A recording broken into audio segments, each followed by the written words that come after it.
I still try not to look at people sleeping on the street. I know that sounds strange, but whenever I see someone lying on a sidewalk or on a bench, I automatically look away, even if it's just a drunk person or someone homeless. I just don't look. I was 14 back then. I wasn't a troubled teenager. Quite the opposite. I was too quiet. At school, people barely noticed me.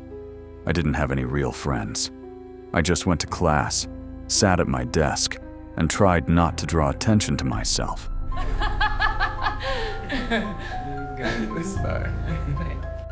That's why, when 3 older guys came up to me after school and said, "Come with us," I agreed almost immediately. I didn't even ask where. I just went. We walked up to the teacher's office. One of them took out a small firecracker and lit it. The bang was loud. The teacher ran out, and the guys started laughing. I laughed too. Not because it was funny, but because I didn't want to be that quiet kid standing alone again. After that, we kept walking. We left the school area and turned into an old neighborhood. The houses were old, the streets were narrow, and the streetlights gave off a dirty yellow light. It was starting to get dark. I knew I should go home, but I didn't want to. It felt like if I left now, everything would end, and I would be alone again. We walked in silence for a few minutes, and then we saw him. He was lying near the wall of an old building. At first, I thought it was just a pile of old clothes, but when we got closer, it became clear. It was an old man, or a homeless man. He had a long gray beard, tangled and dirty. He smelled like alcohol and something sour, as if he hadn't washed in a long time. Next to him lay a long stick. He was holding it with his hand, even in his sleep. And there was something else strange. He seemed to be sleeping, but from his throat, from time to time, came a quiet sound, as if he were whispering. One of the guys nudged me with his elbow. "Scare him." He handed me the firecracker. I immediately felt an unpleasant feeling in my stomach. I didn't like the old man's face. I couldn't explain why. It just felt like it was better not to go near him. But everyone was looking at me. I took a step, then another. My heart started beating faster. I bent down and tried to light the fuse. It didn't work the first time. My hands were shaking, and suddenly I heard a quiet sound, as if someone whispered, right next to my ear. I turned around sharply, but there was no one there. I brought the lighter to the fuse again. This time it lit. The fuse began to hiss quietly. I leaned even closer, and at that moment, his hand suddenly grabbed my wrist. I flinched.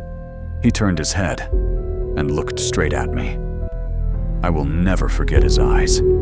They were very dark. He said quietly,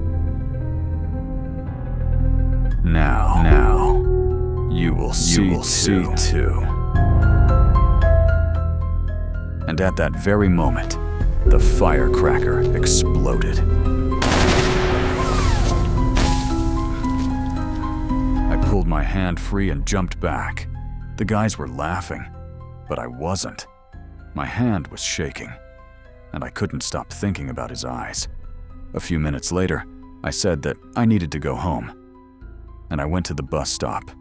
The bus arrived almost immediately. I sat by the window.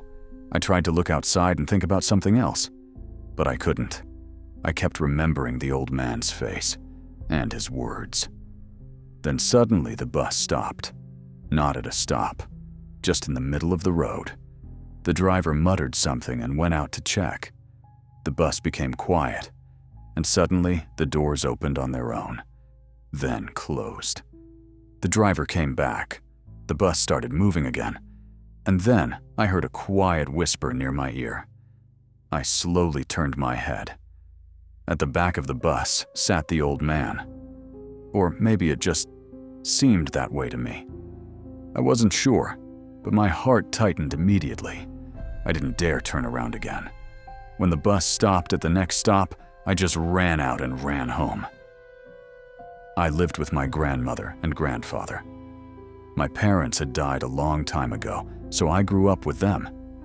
When I entered the house, they were cooking dinner. My grandmother immediately looked at me. "What happened?" I said. "Nothing," and went to the bathroom. When I was washing my hands, I noticed a black mark on my wrist, right where the old man had held me. I tried to wash it off, but it didn't disappear.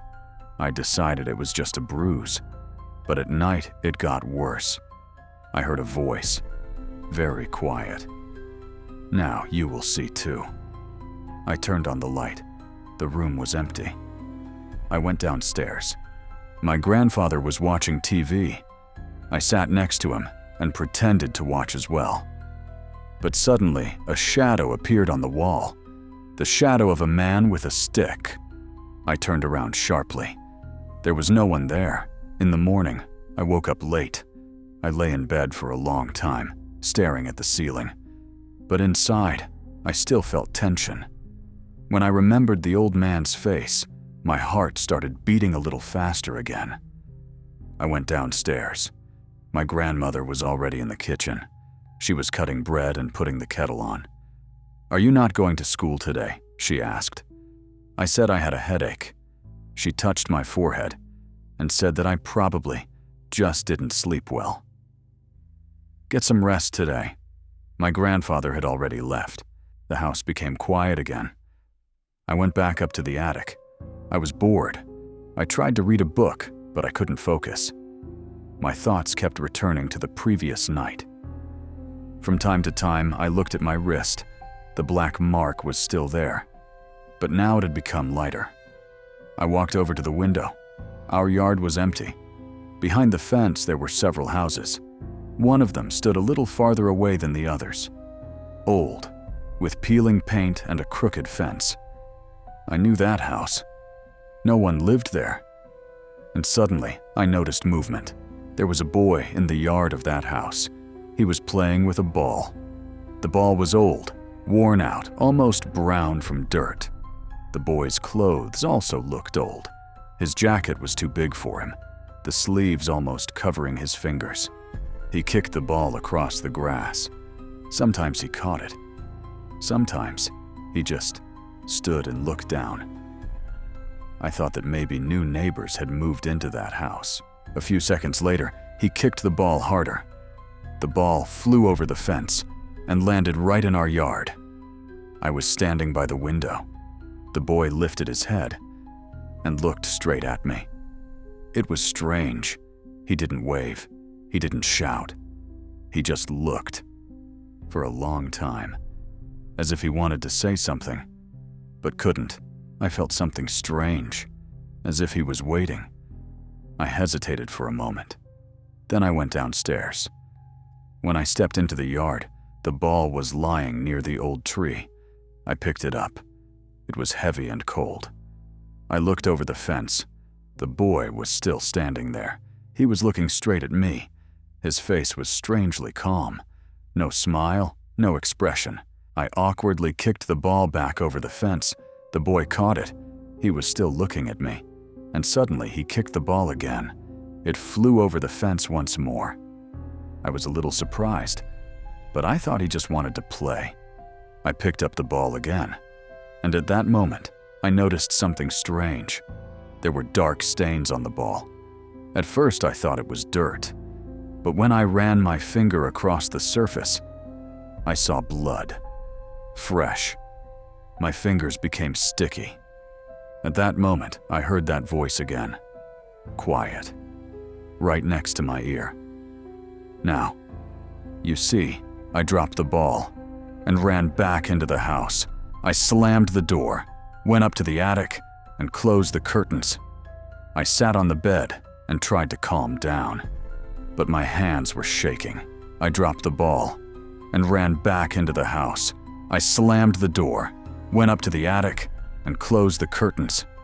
I sat on the bed and tried to calm down, but my hands were shaking. The next day, I went to school after all. When I approached the building, those three guys saw me again. One of them shouted, "Hey, let's hang out again today." I shook my head and just walked past them. I didn't want to see them anymore. During the last class, a police officer came into the room. He said that he needed to warn us. A dangerous person had appeared in the city. A few days ago, a boy had been found dead. The officer showed a photograph, and at that moment, my heart almost stopped. It was the same boy, the one who had been playing with the ball.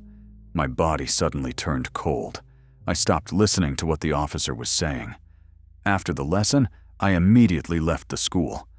I didn't even wait for the bus. I just ran home. When I entered the house, my grandmother and grandfather immediately noticed that something was wrong. "Ethan, what happened?" my grandmother asked. I said that I was just tired, but I must have looked bad, because they even suggested calling a doctor. I refused. I said that I wanted to be alone. That night, I was lying in my room, and suddenly I heard a sound. The sound of a ball. At first, in the yard. Thump. Thump. I didn't want to look at the window, but the sound didn't stop. I slowly walked to the window and opened the curtains. The boy was standing in the yard.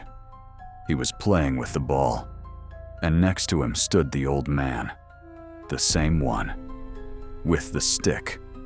They were both looking straight at my window. I closed the curtains and immediately got under the blanket. I covered my head with a pillow, like I used to do as a child when I was afraid of thunderstorms. But the sound of the ball didn't stop. At first, it was in the yard. Thump. Thump. Then the sound got closer.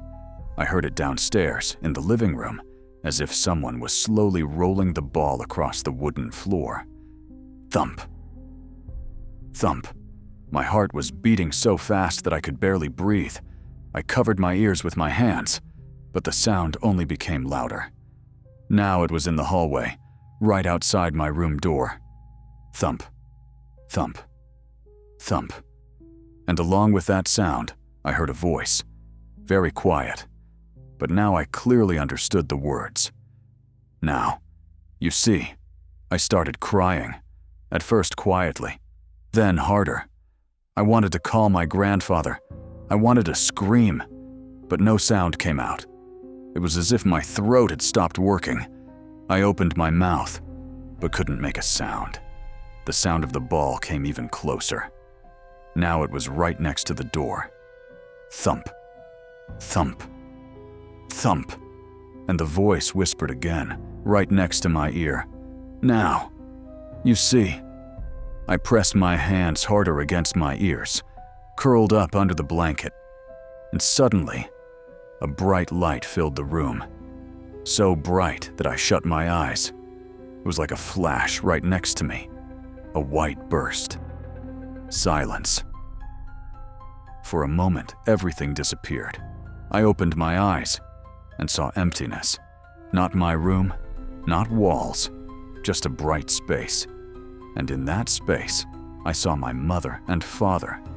They were far away, but I immediately knew it was them. I couldn't clearly see their faces, but I felt them. I felt their presence. I felt their warmth, and I heard my mother's voice, very soft, very calm.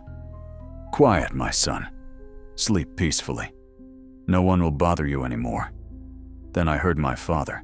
He spoke quietly but firmly. "Son, no one will touch you. Nothing will happen to you." I felt the fear begin to disappear, as if someone had taken it away.